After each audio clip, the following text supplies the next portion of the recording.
Alors oui, je sais, ça fait vraiment 1 an que je suis pas venue vous faire de vidéo.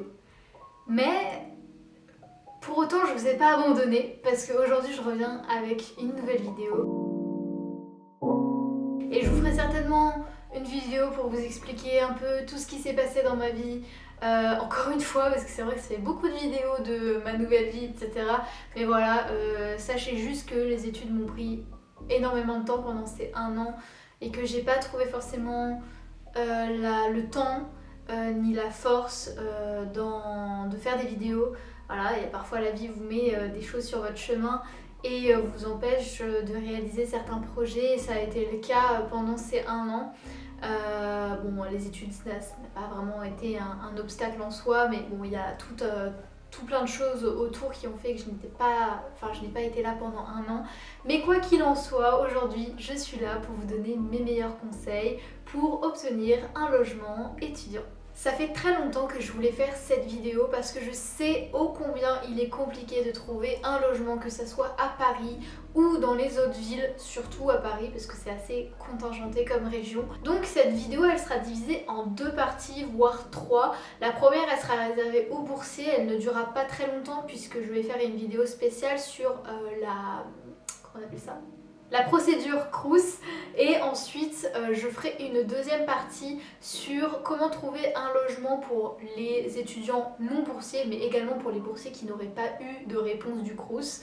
Et en troisième partie je vous listerai des applications et des petites astuces pour trouver vos logements. Avant toute chose, pour ceux qui ne me connaissent pas, je m'appelle Anna, j'ai 20 ans et ça fait maintenant bientôt 2 ans que j'habite à Paris pour mes études et que je me suis installée ici dans ce petit appartement parisien. Alors il faut savoir, pour ceux qui sont déjà au courant, c'est très bien, mais je fais un petit rappel, que j'ai été acceptée à la dernière minute dans ma licence, soit le 28 août, donc 3 jours avant la rentrée, donc c'était vraiment short. Je n'avais ni logement, mes bourses étaient restées dans ma ville natale et n'avaient pas été transférées à Paris. Enfin bref, c'était la cata. En plus, le Crous m'avait refusé toutes mes demandes de logement à Paris alors que je suis boursière échelon 6, donc je suis censée être prioritaire, on va dire. Donc c'était vraiment la cata. Mais comme un chat retombe toujours bien sur ses pattes, j'ai réussi à trouver un logement à Paris, là où je voulais, dans l'arrondissement que je voulais, à l'emplacement que je voulais, en 1 semaine. Et aujourd'hui, je vais vous raconter un peu comment j'ai fait en vous donnant mes conseils. Et en plus, je ne sais pas, cette année-là, j'ai dû avoir une bonne étoile parce que l'administration a été rapide avec moi, alors que normalement, il m'avait dit que ça prendrait des mois et des mois. Si vous voulez tout savoir sur cette histoire d'installation à Paris, etc., je vous mets le lien de la vidéo qui en parle plus précisément sur ma nouvelle vie à Paris, comment j'ai eu des galères, etc. J'en parle très bien dans cette vidéo, donc n'hésitez pas à aller la voir. Alors, je ne vous cache pas que trouver un logement à quelques jours de la rentrée c'est éprouvant, mais comme quoi je suis la preuve vivante que c'est possible, donc ne désespérez pas parce que c'est possible. Et donc on va tout de suite commencer par les conseils pour les boursiers. Alors quand on est boursier, on va pas se cacher, c'est vraiment plus simple de trouver un logement, que ce soit à Paris ou ailleurs, tout simplement parce que vous bénéficiez de logements qui vous sont attribués, même si ils sont quand même assez limités. Déjà, mon premier conseil, c'est pas vraiment un conseil, mais c'est les logements Crous. Donc je ferai une vidéo spéciale sur la procédure Crous, mais voilà, vous avez à votre disposition des logements Crous un peu partout en France, dans toutes les régions, dans toutes les villes presque de France. Bon, les villes bien évidemment où il y a des universités, ça va de soi. Et donc vous allez sur la plateforme du Crous rechercher vos logements et vous allez les mettre dans vos favoris et faire des vœux, et vos vœux seront acceptés ou non. Il faut savoir qu'il y a 7 échelons, donc de 0 bis à 7, et donc que les échelons 6 et 7 sont prioritaires par rapport aux échelons 0 bis, 1, 2, 3, 4, 5. Donc il y a des résidences spéciales pour les échelons 6 et 7. Par exemple à Paris, la résidence Rollin est spécialisée, enfin elle est spécialisée, on va dire qu'elle accueille en priorité des échelons 6 et 7, sauf moi. Apparemment ils n'ont pas voulu de moi parce que j'ai fait une demande là-bas et ils m'ont dit non. Donc voilà. Sachez pour autant que même si vous êtes échelon 6, comme moi, rien n'est gagné. Genre vraiment, je l'ai encore en travers de la gorge, même si aujourd'hui j'ai un logement qui est vraiment mieux qu'un logement Crous, ça c'est sûr. Prévoyez toujours un plan B, parce que rien ne vous garantit de trouver un logement avec le Crous. Le Crous peut vous aider, mais rien ne vous garantit d'avoir un logement Crous. Il faut savoir aussi que le Crous n'est pas dans l'obligation de vous fournir une alternative, c'est-à-dire que s'il vous refuse vos vœux, ils sont pas dans l'obligation de vous dire tiens en fait j'ai plutôt une autre résidence pour toi, je t'accepte pas dans celle-ci mais je te mets plutôt dans celle-là, est-ce que ça te va? Moi par exemple à Paris, ils ont refusé tous mes vœux et ils ne m'ont proposé aucune autre alternative. Donc à ce moment-là, vous allez me dire comment on fait quand on a 0 vœu accepté au Crous. Et vous appelez le Crous et vous leur dites bonjour déjà parce que on est poli. Vous leur dites écoutez voilà tous mes vœux ont été refusés, je ne sais pas comment je vais faire. Donc moi quand je les ai appelés, je leur ai dit voilà je ne sais pas comment je vais faire, est-ce que je dors dehors, est-ce que je dors sous les ponts, je fais comment pour cette année universitaire, j'ai été acceptée à la dernière minute, etc. Et c'est là où ils m'ont mis en relation avec les partenaires du Crous. Et donc ils m'ont dit pas de soucis, vous inquiétez pas, on vous met en relation avec Eneo. Eneo c'est quoi? C'est une entreprise qui vous met à disposition des logements pour les étudiants, boursiers et alternants, mais également aussi professionnels ou en apprentissage il me semble. Donc voilà, c'est des logements avec un loyer assez modique, voire moins cher que le Crous. Et pour une plus grande surface que le Crous et avec beaucoup plus de services que le Crous. Donc vraiment c'est tip top quand vous n'avez pas de logement Crous à votre disposition. Et donc ils m'ont mis en relation très très vite avec eux et moi après j'ai dû faire une demande de logement social qui donc a été acceptée et en une semaine j'ai trouvé mon 20 mètres carrés à Paris dans l'arrondissement que je souhaitais, donc vraiment au cœur, pas au cœur, mais on va dire dans Paris, intramuros. Donc ça c'était vraiment hyper cool. Donc n'hésitez pas à les appeler, ils sauront vous aiguiller. Et pareil, ils ont d'autres applications, on va dire d'autres partenaires comme Locaviz. C'est une sorte de particulier à particulier pour les étudiants avec des logements de courte, moyenne ou longue durée. Donc n'hésitez pas à les regarder, moi je trouve que la plateforme est assez mal faite donc je n'y suis pas restée très longtemps. Allez sur cette plateforme, c'est quand même assez bien si vous êtes vraiment dans la dèche. Donc là voilà, je vous ai listé à peu près les solutions quand on est boursier et qu'on veut un logement spécial. Donc soit la procédure classique Crous, si vous n'avez pas été accepté dans vos vœux, les partenaires du Crous.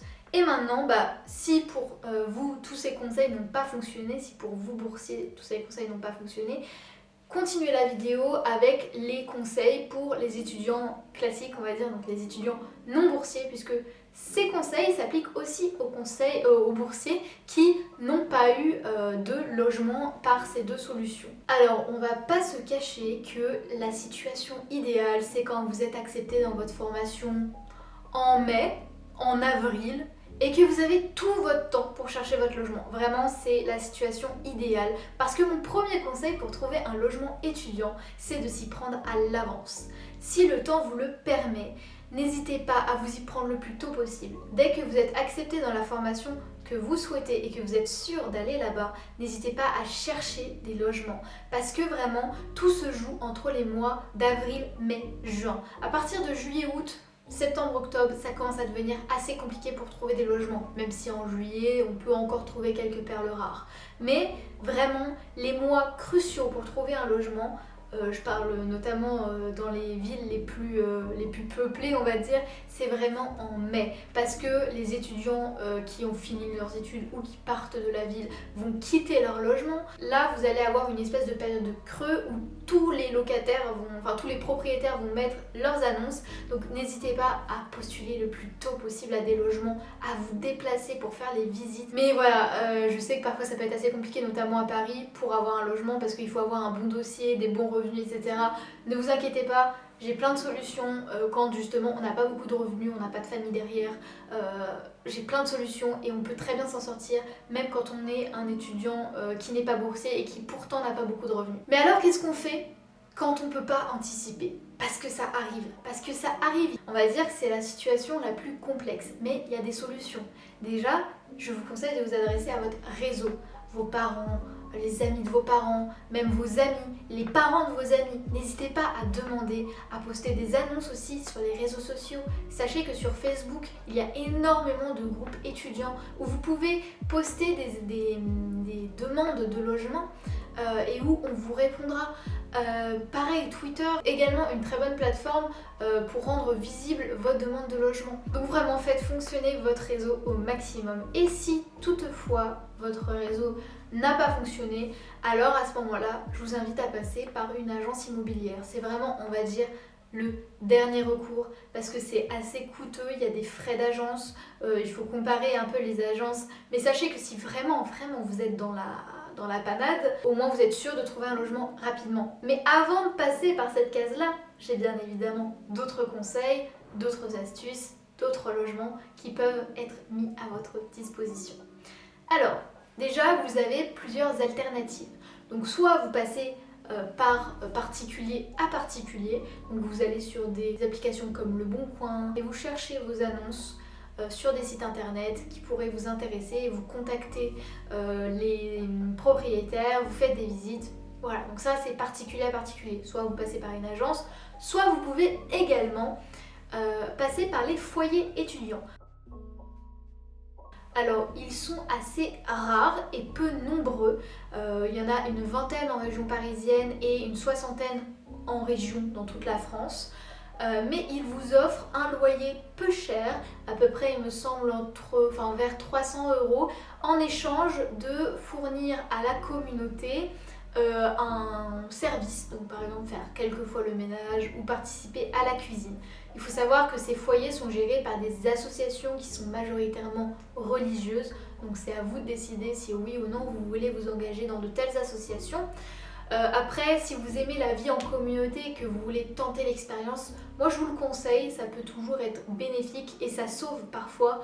Donc voilà, je vous conseille vraiment de vous tourner vers cela si vous avez un peu de mal à trouver d'autres alternatives. Et si toutefois vous voulez vous renseigner par rapport au foyer étudiant, vous pouvez contacter l'UNME qui est l'Association nationale des maisons d'étudiants et qui vous mettra en contact avec les associations et les foyers. Ensuite, l'autre alternative, c'est la colocation. Sachez que la colocation, c'est vraiment le meilleur moyen d'avoir un appartement plutôt pas mal, grand, avec une belle surface, tout en payant un loyer peu cher et en rencontrant de nouvelles personnes. Parce que on est dans nos années étudiantes, c'est des années qui sont assez riches, vous allez faire plein de rencontres. Donc profitez peut-être d'être dans la galère pour préférer la colocation plutôt que de vivre seul. Après ça dépend, il y a des personnes qui détestent vivre en communauté et dans ce cas-là, c'est vrai qu'un logement tout seul sera plus préférable. Mais vraiment la colocation c'est une assez bonne expérience si vous voulez tenter. Il y a de très bons sites sur internet qui vous mettent en lien avec des gens qui forment des colocations. Je vous en mettrai quelques-uns si vous voulez dans la barre d'infos. Mais vraiment renseignez-vous de ce côté-là parce que c'est vraiment ce qui se démocratise le plus en ce moment et ce qui est le plus, on va dire, rentable pour vous. Ensuite, il y a également les chambres chez l'habitant. Il y a beaucoup de propriétaires qui mettent en location leur chambre, je veux dire une chambre qui est dans leur appartement pour des étudiants en échange de petites tâches à réaliser. Ça peut être par exemple garder des enfants, faire les courses, donner des cours d'anglais, donner des cours de maths aux enfants, etc. Ça peut être ça. Donc ça c'est une assez bonne solution, ce n'est pas vraiment une colocation puisque là vous avez en échange des tâches quand même à effectuer. Par contre, je vous mets en garde et surtout les filles et les femmes parce que il y a cette pratique de la chambre chez l'habitant qui peut dégénérer. D'ailleurs, il y a eu de nombreux reportages à ce sujet, mais des annonces qui disent par exemple voilà, cherche jeune fille pour service contre logement. Faites très attention à ce genre d'annonces puisque on va pas se le cacher, il y a quand même quelque chose de pas très légal derrière. On va vous demander des services qui ne sont pas légaux et que vous n'allez certainement pas accepter de faire, si vous voyez ce que je veux dire. Donc faites très attention derrière, il y a beaucoup de sous-entendus sexuels, donc faites très attention à vous quand vous tombez sur ce genre d'annonce. Ensuite, il y a un autre moyen de se loger, c'est également l'intergénérationnel. Alors c'est quoi l'intergénérationnel? C'est tout simplement des associations qui vont mettre à disposition des chambres pareilles, mais dans des appartements de seniors. Donc vous allez vivre une expérience intergénérationnelle et vous allez être logé chez des personnes plus âgées. Alors il y a beaucoup d'associations qui font l'intergénérationnel et qui proposent plusieurs formules. Par exemple, Ensemble de Générations propose 3 formules. Une formule à 10 € par mois dans laquelle c'est la plus contraignante parce qu'elle ne coûte que 10 € par mois. Vous allez devoir être présent, il me semble, tous les soirs au moment du dîner. Vous avez des semaines de vacances, 4 semaines de vacances de septembre à juin. Enfin vraiment c'est la solution la plus contraignante. Après la deuxième formule c'est celle à 120 €. Dans celle-ci vous allez apporter de petits services à la personne âgée. Et ensuite la troisième formule c'est celle à 200 € où là pour le coup vous êtes beaucoup plus libre et vous contribuez à de petites tâches mais vraiment beaucoup plus léger, vous n'êtes pas obligé d'être présent tout le temps comme avec la première formule. Donc vous voyez que là, franchement, c'est 200 € par mois. Bon, en région parisienne, ça peut être un peu plus, ça peut peut-être aller plus vers 300, 400 € par mois. Mais vous voyez quand même que c'est une bonne alternative, notamment pour les boursiers qui n'ont pas de logement Crous. Si vous voulez avoir un logement à Paris ou dans d'autres villes, l'intergénérationnel c'est vraiment bien. Et enfin, je vais vous parler des résidences universitaires privées. Parce que oui, quand on n'est pas boursier, c'est galère de se trouver des résidences où il y a internet compris, où il y a la laverie. Parce que quand on est étudiant, on n'a pas forcément tout ça, on n'a pas tous ces services qui sont inclus dans des petits appartements de 10 mètres carrés. Bon là je parle de Paris, mais parce que c'est beaucoup le cas, il y a beaucoup de personnes qui se retrouvent dans des 10 mètres carrés, qui n'ont pas de machine à laver, qui sont obligées d'aller dans les laveries, etc. parce que c'est la galère. Là, les résidences universitaires privées, vous avez énormément de choses à votre disposition, des salles de sport dans certaines, des laveries, internet, le ménage, parfois vous avez même le linge de toilette qui est fourni. Mais bien évidemment, elles sont très prisées et parfois elles sont assez chères. Je sais qu'à Paris par exemple, une résidence universitaire, c'est à peu près le même prix que... Enfin j'abuse peut-être un peu, mais c'est environ le même prix que les logements de particulier à particulier. Par exemple, vous allez avoir un 20 mètres carrés en résidence universitaire qui va vous coûter 800 € ou 700 €. Ça va être à peu près pareil, 20 mètres carrés, ouais, ça va être pareil à Paris entre particulier et particulier. Donc c'est une balance à faire. Sachez juste que voilà, dans les résidences universitaires privées, il y a beaucoup plus de services. Elles sont assez demandées, donc il faut vous y prendre assez à l'avance et il faut constituer votre dossier.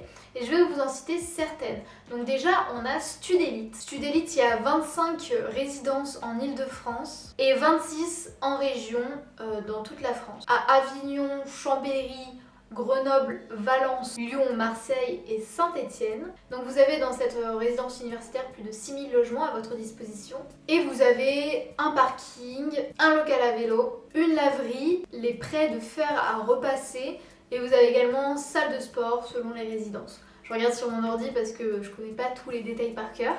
Mais voilà, et les loyers sont à partir de 519 € par mois à Créteil, 619 € à Montrouge, donc en proche couronne, en petite couronne de Paris, et 414 € à Grenoble. Ensuite, on a Fac Habitat, où là pour le coup vous avez 8000 logements à votre disposition. Il y a 76 résidences, dont une trentaine en Île-de-France.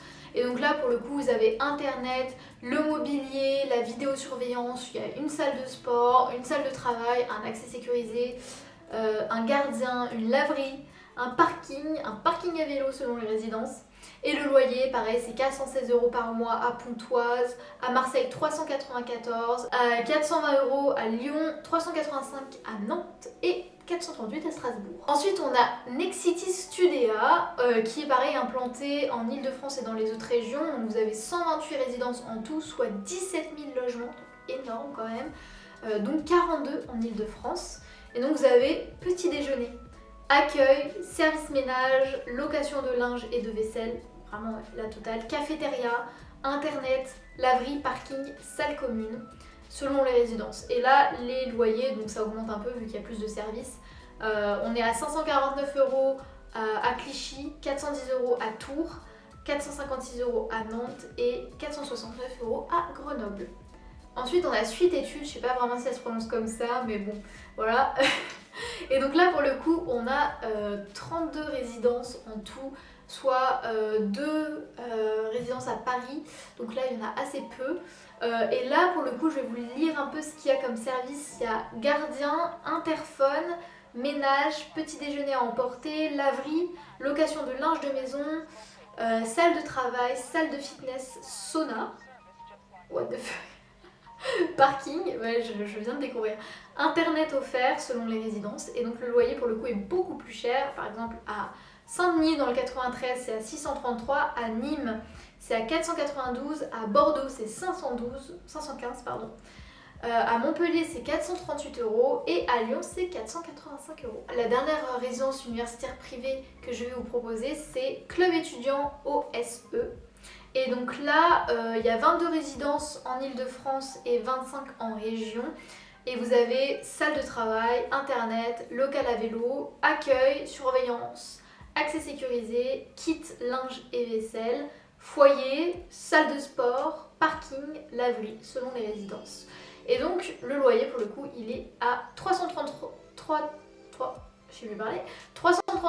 à Melun et 269 € à Saint-Étienne. Ce ne sont que des exemples de loyers, mais c'est pour vous donner un ordre d'idée un peu de ce qui peut être intéressant. Bon, sachez que par exemple ce genre de résidences sont assez intéressantes, même si vous êtes à Paris en soi, parce qu'à Paris c'est sensiblement le même prix que, comme je vous ai dit, de particulier à particulier, mais ça peut quand même être intéressant si toutefois vous galérez à trouver un logement en tant qu'étudiant, sachant qu'il faut généralement un dossier, etc.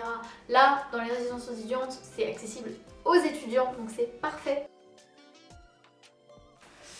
Bon, je suis désolée, je me suis rendu compte hier en faisant le montage qu'il me manquait une partie, enfin la fin de la vidéo, puisque la caméra a coupé, je ne sais pas pourquoi, mais voilà, je pensais qu'elle avait tourné jusqu'au bout et malheureusement non. Heureusement ce n'est pas la plus grosse partie de